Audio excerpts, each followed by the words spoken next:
கிட்டத்தட்ட ஒரு 20-25 நிமிஷம் பேசியிருப்பேன். நானே தத்தக்கா பித்தக்கான்னு பேசக்கூடிய ஆள். ஒரு 20 நிமிஷம் கிட்ட பேசிட்டு முடிச்சுட்டு அவ்வளோன்னு எடுத்து பார்த்தா வீடியோ ரெக்கார்டே போடல.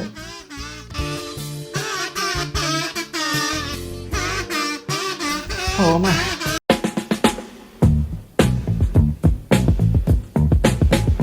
வணக்கம், நான் சரவணன் ஃப்ரம் டீம் லெட்ஸ். போன வீடியோவில் நம்ம லைட்டை பற்றி, அதாவது ஒளியை பற்றி பார்த்துருப்போம். அதோடைய ஃபங்க்ஷன்ஸ் எப்படி, அதாவது அது எப்படி செயல்படுது, அந்த லைட் எப்படி கேமராக்குள்ளே ட்ராவல் ஆகுது, அந்த லைட் எப்படி லென்ஸ் வழியாக போயிட்டு கேமராக்குள்ளே இமேஜை ஸ்டோர் பண்ணுது, இது எல்லாத்தையுமே நம்ம டீட்டெயிலாக பார்த்தோம். அந்த லைட்டை மேஜராக கண்ட்ரோல் பண்ணக்கூடிய 3 செட்டிங் கேமராவில் இருக்குது.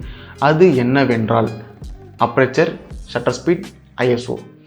இந்த 3 விஷயத்தையும் ஒன்று சேர்த்தா தான் நம்மளால் எக்ஸ்போசரை கண்ட்ரோல் பண்ணி, அதாவது லைட்டை கண்ட்ரோல் பண்ணி கரெக்டான எக்ஸ்போசர் லைட்டிங்கில் இருக்க ஒரு இமேஜை நம்மளால் ஃபோட்டோ எடுக்க முடியும். இதுக்கு இன்னொரு பேர் தான் தி எக்ஸ்போசர் ட்ரையாங்கிள். இதுக்கு முன்னாடி நான் ஒன்று கொஞ்சம் கிளியர் பண்ணிக்கிறேன். என்னென்னா, இன்றைக்கி அதாவது இந்த எபிசோட நம்ம பார்க்க போகிறது வெறும் அப்ரேச்சரை மட்டும்தான். எக்ஸ்போசர் ட்ரையாங்கிளில் இருக்க அப்ரேச்சரை மட்டும்தான் நம்ம இன்றைக்கி பார்க்க போகிறோம். அதுக்கப்புறம் ஷட்டர் ஸ்பீட், அதுக்கப்புறம் ISO, இந்த மாதிரி தான் நம்ம பார்க்க போகிறோம். அதுக்கு எதுக்கு ப்ரோ எக்ஸ்போசர் ட்ரையாங்கிள்னு போட்டிங்க, நீங்கள் வேறு அப்ரேச்சர் மட்டுமே போட்டிருக்கலாமே அப்படின்னு நீங்கள் கேட்டிங்கன்னா, என்னை பொறுத்த வரைக்கும் நம்ம எக்ஸ்போசர் தனியாக ஒரு வீடியோ பண்ணுறோம். அதோடைய தொடக்கமாக தான் நான் இதை பார்க்குறேன். அது மட்டும் இல்லாமல் எக்ஸ்போசருடைய தூண்கள் தான் அப்ரேச்சர், ஷட்டர் ஸ்பீட், அப்புறம் ISO. அதனால் நான் இதை ஒரு சீரீஸ் மாதிரி கொண்டு போகலான்ற ஒரு ஐடியாவில் இந்த எக்ஸ்போசர் ட்ரையாங்கிள் அப்ரேச்சர்னு வச்சேன். போன வீடியோவில் நம்ம ஒரு விஷயத்தை பார்த்துருப்போம். நம்ம கண்ணில் ஐரிஸ் அப்படின்னு ஒரு விஷயத்தை பற்றி நம்ம போன வீடியோவில் எக்ஸ்பிளைன் பண்ணியிருப்போம். அந்த ஐரிஸோட செயல்பாடு என்னென்னா, லைட் நம்ம கண்ணுக்குள்ளே போகும்போது அந்த லைட்டுக்கு ஏற்ற மாதிரி விரிஞ்சி சுருங்கி பீப்புளுக்கு லென்ஸை அனுப்பும். இதே ப்ராசஸ் தான் அப்ரேச்சர் கேமராவில் பண்ணுது. எப்படி நம்ம கண் லைட்டோட இன்டென்சிட்டிக்கு ஏற்ற மாதிரி தானாகவே விரிஞ்சு சுருங்குதோ, நம்ம அப்ரேச்சரை வச்சு கேமராவில் அதை மேனுவலாக பண்ண போகிறோம். இதை பண்ணுறதுக்கு முன்னாடி அப்ரேச்சர் எங்கே இருக்குது, அது எப்படி ஒர்க் ஆகுது, அதில் இருக்க எஃப்ஸ்டாப்ஸ்னால் என்ன, அதை பற்றி நம்ம டீட்டெயிலாக பார்ப்போம். முதல்ல அப்ரேச்சர் எங்கே இருக்குதுன்னு பார்ப்போம். அப்ரேச்சர் கேமராவில் எங்கே இருக்கும்னா, அப்ரேச்சர் கேமராவுடைய லென்ஸில் இருக்கும். அதாவது லென்ஸோடைய எண்டு, பேக் சைடு எண்டில் இருக்கும். எக்ஸாக்டாக சொல்லணும்னா இது ஒரு 8x55mm லென்ஸு. இதோடைய பேக் சைடில் தான் அப்ரேச்சர் இருக்கும். அதாவது எக்ஸாக்டாக இங்கே தான் அப்ரேச்சர் இருக்கும். இன்னும் கரெக்டாக சொல்லணும்னா லென்ஸும் பாடியும் ஒன்றா சேர்ற இடம், அங்கே தான் எக்ஸாக்டாக அப்ரேச்சர் இருக்கும், லென்ஸோடைய பேக் சைடில். இதுதான் அப்ரேச்சர். எந்த ஒரு சமாச்சாரமாக இருந்தாலும் அதை கண்ட்ரோல் பண்ணுறோன்னா அதுக்கு அளவு ஒன்று இருக்குது. அப்படி கேமராவில் இருக்க அப்ரேச்சர் கண்ட்ரோல் பண்ணக்கூடிய அளவுக்கு பெயர் எஃப் ஸ்டாப்ஸ் அப்படின்னு சொல்லுவாங்க. இந்த எஃப் ஸ்டாப்ஸ்ன்றது அதுவே ஒரு தனி சப்ஜெக்ட் தான், இந்த ஸ்டாப்ஸ்ன்ற மேட்ரு. ஸோ நம்ம அதை எக்ஸ்போசரில் பார்க்கும்போது அதையும் சேர்த்து பார்த்துடலாம். இப்போது எஃப் ஸ்டாப்ஸ் அப்படின்றத நான் மேலோட்டமாக நெக்ஸ்ட்டு எக்ஸ்பிளைன் பண்ணுறேன். பொதுவாகவே இதுக்கு பல பேர் இருக்குது. எப்படின்னா, இப்போது சில பேர் அப்ரேச்சர் சொல்லுவாங்க, சில பேர் ஃபோக்கல் லென்த்துன்னு சொல்லுவாங்க, சில பேர் எஃப் ஸ்டாப்ஸ்னு சொல்லுவாங்க. எல்லாமே அப்ரேச்சரை தான் குறிக்கும். நம்ம எஃப் ஸ்டாப்ஸ் அப்ரேச்சர்னே பழகும். எஃப் ஸ்டாப்ஸ், அந்த எஃப் என்னென்னா ஒன்றும் இல்லை, எஃப்னா ஃபோக்கல் லென்த்து தான் சுருக்கி எஃப்னு சொல்லுவாங்க. வேறு ஒன்றும் குழப்பீர்களும் பெருசாலாம் ஒன்றும் இல்லை. ஃபோக்கல் லென்த் ஒரு ஷார்ட் ஃபார்ம் தான் எஃப், அவ்வளோதான். இந்த அப்ரேச்சரை நான் எக்ஸ்பிளைன் பண்ண போகிற கேமரா எதுன்னு பார்த்தீங்கன்னா, ஒரு graph sensor camera, Nikon D5600 model camera. இதோ இந்த கேமரா தான். ஏன் ப்ரோ கிராப் சென்சாரில் பண்ணுறீங்க அப்படின்னு கேட்டிங்கன்னா, என்கிட்ட வேறு கேமரா இல்லை. என்கிட்ட இப்போதைக்கு இருக்க கேமரா இந்த கேமரா தான். ஸோ அதனால் இந்த கேமரா நான் உங்களுக்கு எக்ஸ்பிளைன் பண்ணுறேன். ஸோ இந்த கேமராவில் தான் நான் உங்களுக்கு அப்ரேச்சர், அதாவது எஃப் ஸ்டாப்ஸை உங்களுக்கு எப்படி மெஷர் பண்ணி ஃபோட்டோ எடுக்கிறது அப்படின்றத காட்ட போகிறேன். இந்த கேமராவில் நம்ம பார்க்குறதுக்கு முன்னாடி இந்த ஸ்க்ரீனில் தெரிகிற இமேஜை பாருங்கள். இதில் F1.8, F2.0, F3.5, F4.5 இப்படின்னு நம்பர்ஸ் இருக்கா. இதுக்கு மேலே அப்ரேச்சர் ஓப்பன்லேருந்து அப்படியே சுருங்கிட்டே போதா. இது என்னன்னு பார்த்தீங்கன்னா, இதுதான் ஆக்சுவலாக அப்ரேச்சர் ஒர்க் ஆகிற விதம்.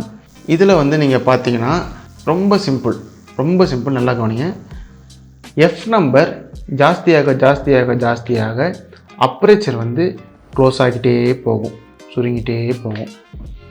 எஃப் நம்பர் குறைய குறைய குறைய குறைய அதாவது கம்மியாகிட்டே வரும்போது எக்ஸ்போஷர் வந்து விரிஞ்சிட்டே வரும், அதாவது பெருசாகிக்கிட்டே வரும். ஸோ இந்த ப்ராசஸ் தான் அப்பேச்சர் பண்ணும். ஸோ இந்த சுருங்கி விரிகிற ப்ராசஸ், அதாவது இந்த பெருசாகி க்ளோஸ் ஆகிற ப்ராசஸில் என்ன நடக்கும் அப்படின்னு பார்த்தீங்கன்னா, எஃப் நம்பர் அதிகமாகுதா என்ன ஆகும், அப்பேச்சர் க்ளோஸ் ஆகிட்டே போகும். அதனால் என்ன ஆகும், லைட்டு உள்ளே போகிறது கம்மியாகும். இப்போது எஃப் நம்பர் கம்மியாகிட்டே வருதா, கம்மியாகிட்டே வரும்போது என்ன ஆகும், அப்பேச்சர் பெருசாகிட்டே வரும். அப்போ என்ன ஆகும், லைட் அதிகமாக உள்ளே போகும். ஸோ இதுக்கு நம்ம ஒரு எக்ஸாம்பிள் பார்ப்போம், ஒரு ஃபோட்டோகிராஃப் பார்ப்போம். அதுக்கு முன்னாடி வந்து நான் அந்த ஃபோட்டோவை என்ன லென்ஸில் எடுக்க போகிறேன் அப்படின்றத சொல்லிடுறேன். என்ன லென்ஸில் நான் எடுக்க போகிறேன்னா இந்த லென்ஸில் தான். நிக்கானோட 1855mm ஃபோக்கல் லென்த் வந்து 3.5 5.6 இருக்கக்கூடிய இந்த லென்ஸ் தான் நான் யூஸ் பண்ண போகிறேன். ஸோ ஒரு பிகினருக்கு வந்து இதெல்லாம் ஏதோ சும்மா வளர்கிற மாதிரி இருக்கும், ஒன்றும் பெரிய விஷயம்லாம் இல்லை. இந்த எல்லா லென்ஸ்லையுமே வந்து கீழே அதோடைய எம்எம், அதுக்கப்புறம் அது என்ன ஃபோக்கல் லென்த் ரேஞ்சுன்றதை போட்டிருப்பாங்க. ஸோ வந்து என்னென்னா, இப்போ 3.5 to 5.6 அப்படின்னா 18mm இருக்கும்போது அப்பேச்சர் வந்து 3.5 அளவுக்கு ஓப்பன் ஆகியிருக்கும். 55mm இருக்கும்போது ஃபுல் ஜூம் பண்ணிட்டதுக்கப்புறம் 5.6 ஃபோக்கல் லென்த்தோடைய ரேஞ்சு ஓப்பனில் இருக்கும். ரொம்ப சிம்பிள், நல்லா கவனிங்க.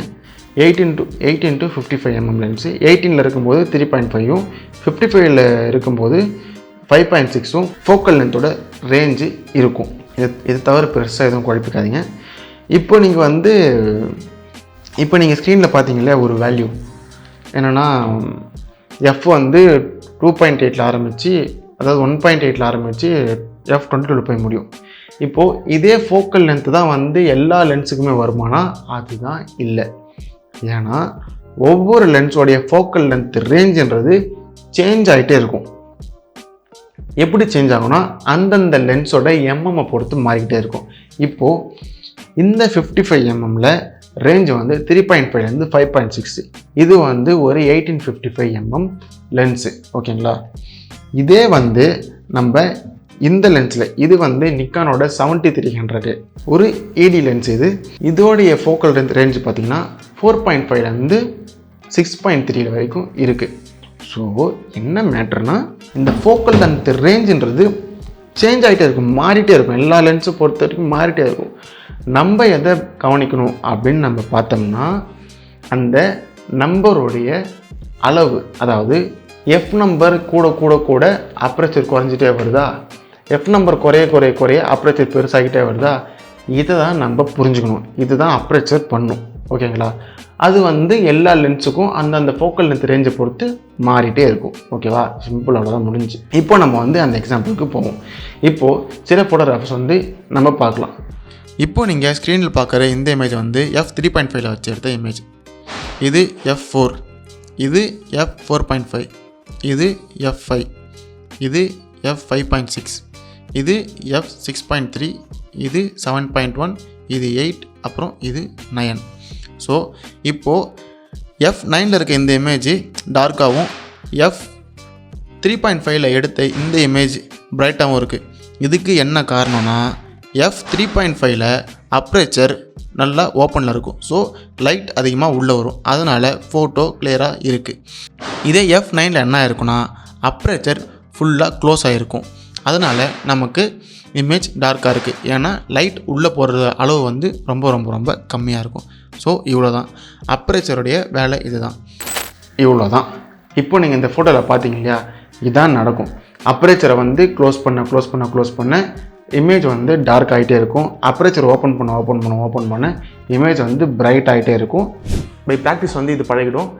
சில பேருக்கு வந்து இப்போது கேட்கலாம், என்கிட்ட கேமராவே இல்லை ப்ரோ, நான் எதை வச்சு நான் ப்ராக்டிஸ் பண்ணுறது அப்படின்னு வந்து உங்களுக்கு ஒரு கேள்வி வரலாம். ஸோ அவங்களுக்காகவே வந்து கெனானில் ஒரு சைட் இருக்குது. அந்த சைட் வந்து canon.ca. அந்த சைட்டோடைய லிங்க் வந்து நான் கீழே டிஸ்கிரிப்ஷனில் தரேன். நீங்கள் அதை கிளிக் பண்ணிட்டு உள்ளே போனீங்கன்னா அதோடைய இன்டர்ஃபேஸ் இப்படி தான் இருக்கும். ஸோ இந்த சைட் ஓப்பன் பண்ணால் இதோடைய இன்டர்ஃபேஸ் இப்படி தான் இருக்கும். ஒரு ஹெலிகாப்டர் ஒன்று சுற்றிக்கிட்டு இருக்கும், கீழே பென்சில்ஸ் அந்த மாதிரி ஒரு ஒரு ஆம்பியன்ஸ் ஒன்று இருக்கும். அந்த ஆம்பியன்ஸில் வந்து அந்த ஹெலிகாப்டர் தான் ஃபோக்கஸில் இருக்கும்.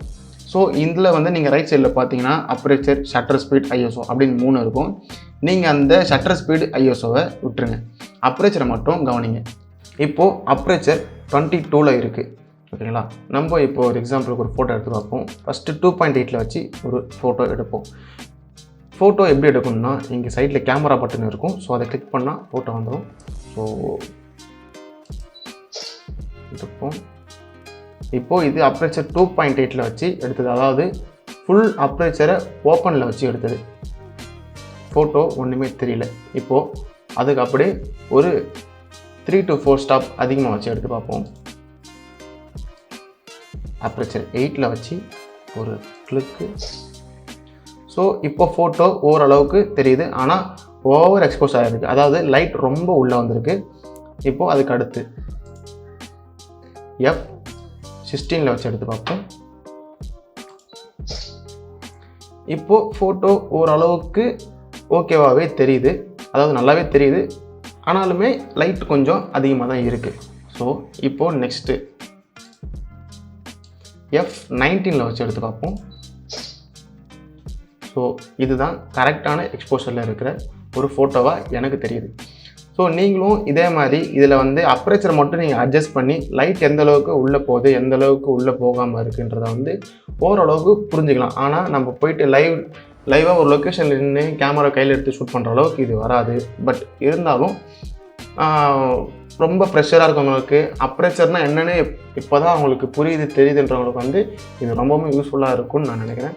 ஸோ இதில் முதல்ல நீங்கள் ப்ராக்டிஸ் ஆகிட்டு அதோடய ஃபங்க்ஷன் எப்படி ஆகுது, கம்மியாக போகுது, எந்த லைட் அதிகமாக போகுதுன்றது இதை வச்சு உங்களுக்கு புரிஞ்சிக்க முடியும். ஸோ இவ்வளோ தான் அப்ரேச்சர் அப்படின்னு நினச்சிங்கன்னா அதுதான் இல்லை.